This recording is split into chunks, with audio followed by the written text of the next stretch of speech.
अनुवाद प्रकरण 29. मोआब देशात इस्रायल लोकांशी परमेश्वराने केलेला करार. जो करार होरेबात परमेश्वराने इस्रायल लोकांशी केला होता, त्याखेरीज जो करार मोआब देशात त्याने त्यांच्याशी करण्याची मोशेला आज्ञा दिली होती, त्या कराराची वचने ही. मोशेने सर्व इस्रायलाला बोलावून सांगितले, परमेश्वराने मिस्र देशात तुमच्या समक्ष फारोचे व त्याच्या सर्व सेवकांचे व त्याच्या सर्व देशाचे काय केले ते सर्व तुम्ही पाहिलेच आहे.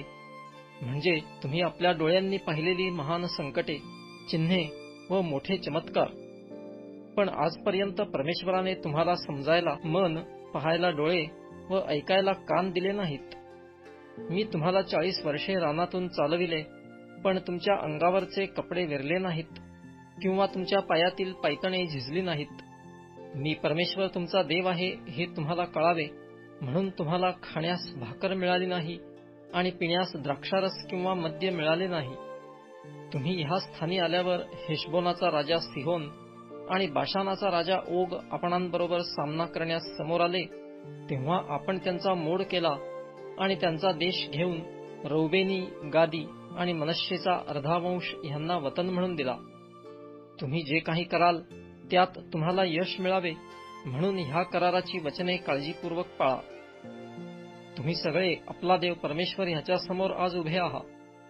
तुमचे प्रमुख, तुमचे वंश, तुमचे वडीलजन आणि तुमचे अंमलदार व सर्व इस्रायल लोक, तुमची मुले बाळे, तुमच्या स्त्रिया व लाकूड तोड्यापासून पाणक्यापर्यंत तुमच्या छावणीतले सर्व उपरी आज ह्याकरिता उभे आहेत की जो करार तुमचा देव परमेश्वर आज तुमच्याशी करीत आहे व जे वचन शपथपूर्वक तुम्हाला देत आहे त्यात तुम्ही सामील व्हावे आणि त्याने तुम्हाला सांगितल्याप्रमाणे व तुमचे पूर्वज अब्राहाम, इसहाक व याकोब ह्यांना दिलेल्या शपथेनुसार तुम्हाला आपली प्रजा ठरवावे आणि त्याने तुमचा देव व्हावे. हा करार व ही आणभाग मी केवळ तुमच्याशीच करीतो असे नाही, तर आपला देव परमेश्वर ह्याच्यासमोर जो आज येथे उभा आहे आणि जो येथे हजर नाही त्याच्याशीही करीतो. आपण मिस्र देशात कसे राहत होतो व निरनिराळ्या राष्ट्रांमधून प्रवास करीत आपण कसे आलो हे तुम्हाला ठाऊकच आहे. त्यांच्या काष्ठपाषाणाच्या व सोन्या रुपयाच्या मूर्ती व इतर अमंगळ वस्तू तुम्ही पाहिल्या. आज आपला देव परमेश्वर ह्याच्यापासून परावृत्त होऊन त्या राष्ट्रांच्या देवांची सेवा करावयाला आपले मन प्रवृत्त करील असा एखादा पुरुष, स्त्री, कुळ किंवा वंश तुमच्या लोकात कदाचित असायचा, कोण जाणे. विष व कडू दवणा येणारे मूळ तुमच्यामध्ये असेल. जरी मी आपल्या मनाच्या इच्छेप्रमाणे वागलो तरी माझे कुशलच होईल असे तो आपल्या मनाचे समाधान करून घेईल, पण त्यामुळे सुक्याबरोबर ओलेही जळून जाईल.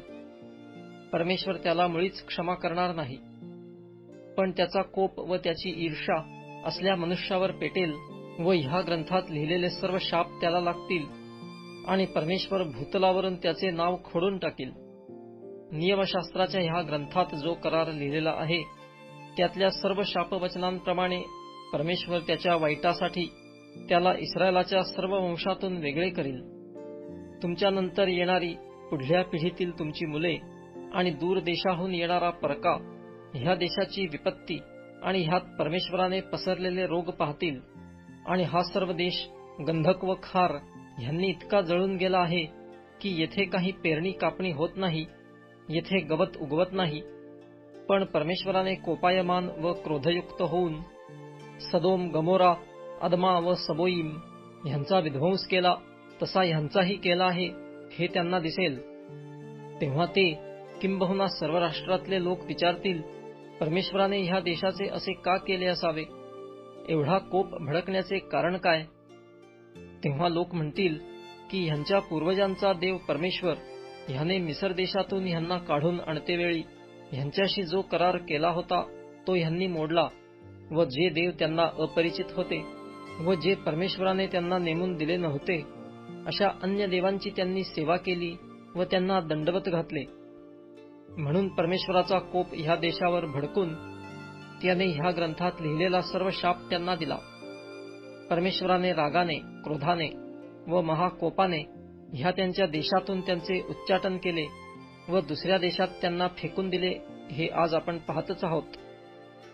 गुप्त गोष्टी आपला देव परमेश्वर ह्याच्या स्वाधीन आहेत, पण प्रगट केलेल्या गोष्टी आपल्या व आपल्या वंशजांच्या निरंतरच्या आहेत. ह्याचा हेतू हा की ह्या नियमशास्त्राची सर्व वचने आपण पाळावी